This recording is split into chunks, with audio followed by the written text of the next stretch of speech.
Hey kids, it's me, Senior Yellow Sheldon. Tonight's knife is the DPX Gear Hest, the mil-spec version in Sleipnir. Oh well, I'm Asian, I can't pronounce it, but it's some Norse thing.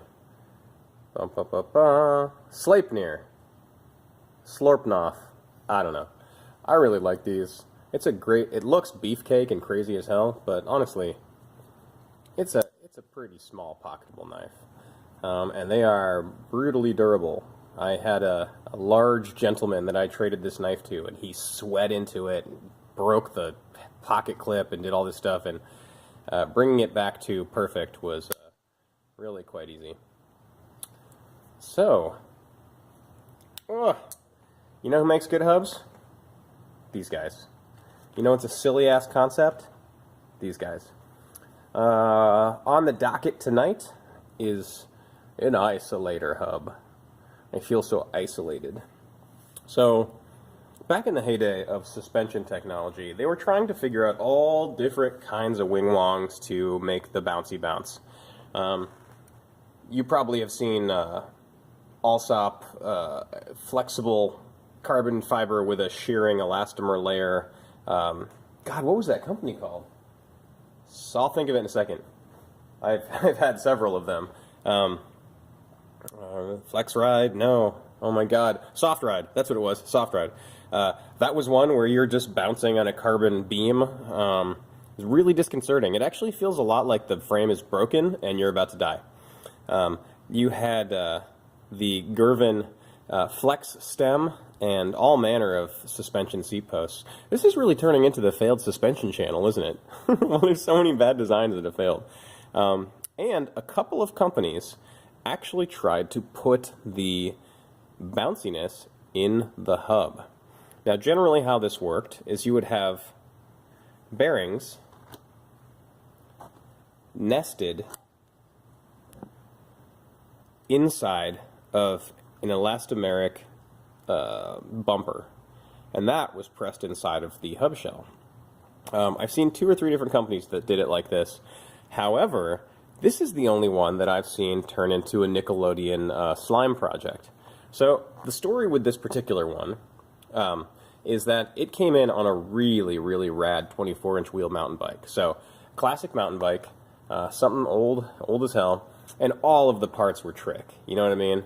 Like XC Pro, various little colored bits and bobs, and CNC machine this, that, and the other. And our resident maniac, who shall remain nameless, was like, hell yeah. Jumped on the bike and started acting really funny. Started bottoming out, clunking, and brought it back. And all of a sudden, we noticed a spot of blue on him. And I was like, what the hell? Let me look at that thing. Looked up close and realized, oh, whatever was living inside the hub is dripping out the side of the hub onto the spokes and everything else. It's finally hardened again back into rubber, but it was in a trash bag for a long time. There are these plastic caps. The entire inside of the hub was full of an elastomer cushion. A customer today pointed out to me that they must not have had good silicone technology, because that would have been heat-proof, more or less heat-proof to this kind of heat, and they were probably using like a microcellular urethane or some stuff. This guy works with composites. I don't know if you can see in there. Too much light.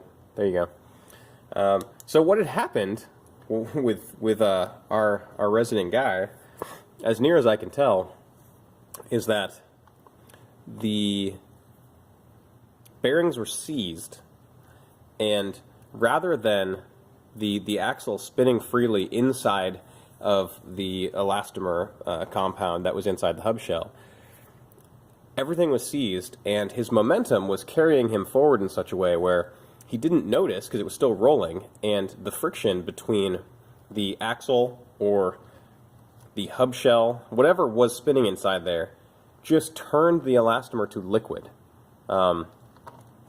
It's a real shame too. It's got a Sun Chinook rim, and I may hang it up next to a picture of it and just show, you know, this is why we do things differently in 2018, 17, 16, 15, etc. Here's another problem with these, as far as I can tell. I didn't get a chance to play with this before it utterly exploded. However, if your fork is clamped here, and you hit a bump, your wheel's going up, the elastomer is moving. On a bike that has rim brakes, what is that doing to your brakes? Your brake pads are at a fixed position right here. So they're clamping, you're hitting a bump, and the wheel is shifting like this. Now, I don't assume that there was particularly much travel with this system. I think it was probably a few millimeters. Maybe it was a very stiff elastomer that just took some of the stutter bumps and road vibrations out. But still, you know, we're talking a brake track that's, you know, it's maybe 10 millimeters wide. And actually, it does kind of have a funny wear mark in it. But, yeah, not the best idea. So, this ad copy from back in the day is really funny to me. Introducing the strongest, fastest, lightest, best riding hub on Earth. Isolator. Isolator shock absorbing hub. Patent pending. I wonder if they ever got that patent. Cut from solid 6061 T6 aluminum alloy. Only 268 grams. Sealed precision cartridge bearings. Urethane core suspension, isolating spoke hub from bearing hub, isolating the wheel from the frame, and you from vibration and shock. Rap air horn. At least it was made in the United States. Yeah, so, didn't work, or at least it didn't have the staying power of most hubs. I'm showing you this because the idea that you could take old tech and have it fail in a way that I've never seen before. It failed in a way where it literally turned to liquid and almost killed our guy. It's lovely. Isn't the world wonderful? The world of vintage mountain bikes? Yeah. Have a good night. Yellow Sheldon, signing off.